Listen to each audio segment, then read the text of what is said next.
by way of Arkansas Pine Bluff. So if you like the video today, please come in and share it. I'm your host, Vincent Turner. And I'd like to give thanks to my producer who makes it happen every Wednesday, Mr. Logan Landers. Let's talk about L.C. Greenwood. Everyone knows I'm a member of Phi Beta Sigma. And a lot of people didn't know that Brother Greenwood was a Sigma.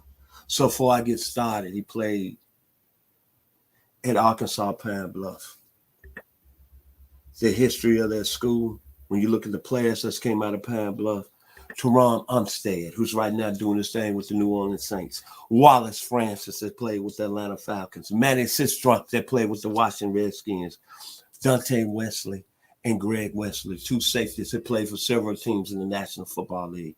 That's what's going down there in Pine Bluff, Arkansas. Pine Bluff, Arkansas is a town that's very special. When I was a junior at the University of Arkansas in 1980, I went to their homecoming.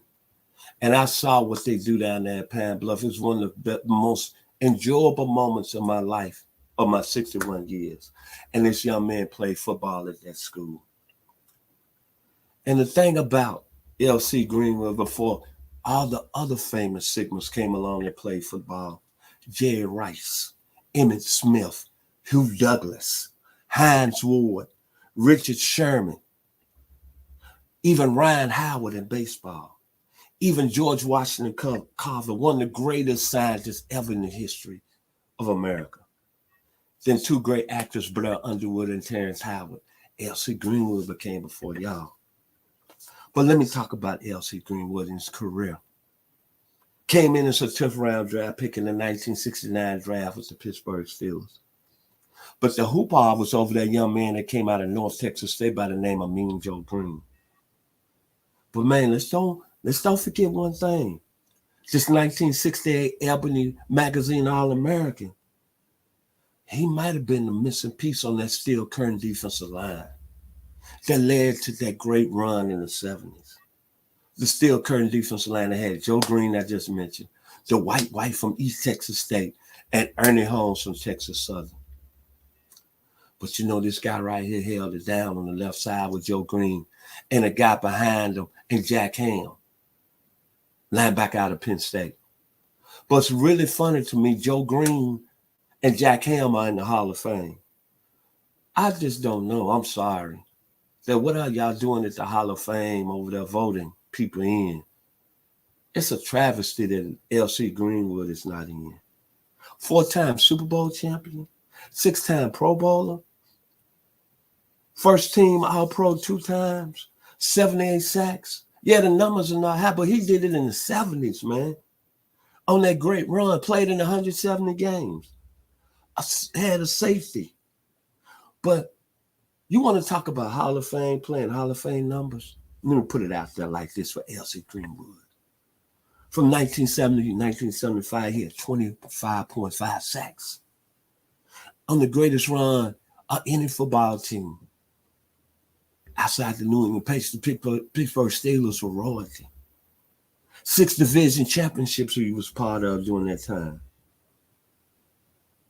But the goal of his worth was in the Super Bowl. On Broadway, Neon Night. Pittsburgh's first Super Bowl. He had 3 passes he knocked down with Fran Tarkenton, and by far the best player on the field. Then the following year, the next Super Bowl against my Dallas Cowboys and Roger Staubach, 4 sacks. I'm sorry, this guy not in the Hall of Fame. It's unreal. Nicknamed Hollywood Bags.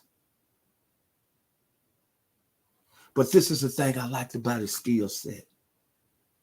Freewheeling, side to side, A+. Remarkable ability to avoid injury in his time with the Steelers, A+. The power, A+. The speed, A+ as a pass rusher. And the style and grace, A+. But this is what people and his teammates That's how they describe L.C. Greenwood. He left us a couple of years ago. He wasn't bitter about getting into the Hall of Fame, but he was saying, at least my two teammates, Jack Ham and Joe Green, and even Mel Blount on that defense got in. That's all I need. And what they talk about L.C. Greenwood, see, this is Sigma blood here. The words that describe him: patience when you join this, humbleness when you join this, cautiousness when you join this, and quiet. It doesn't matter. Taking a back seat. See, that's what this blue and white is about. I can see why he was a Sigma. And he learned his traits from his father. The work ethic. One thing L.C. Greenwood said that made him special and made him the personal player, he said he used to see his father get up and go to work every day at 6 a.m. and come back home at 6 p.m. and then get right back up for 2 hours and go in the community. And then L.C. Greenwood grew up on a farm. So his father, and I'm going to say it again, L.C. is from Mississippi, baby. Canton. Well, some of my people are from. He said he believed in work. His father believed in work all the time.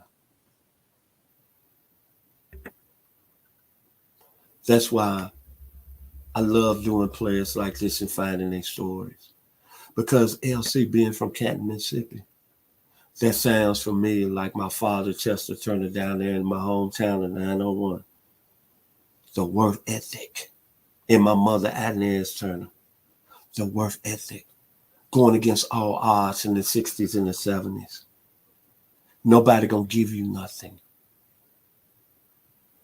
That's why L.C. Greenwood, in my mind, is a Hall of Famer. He'll own 100 yards of football.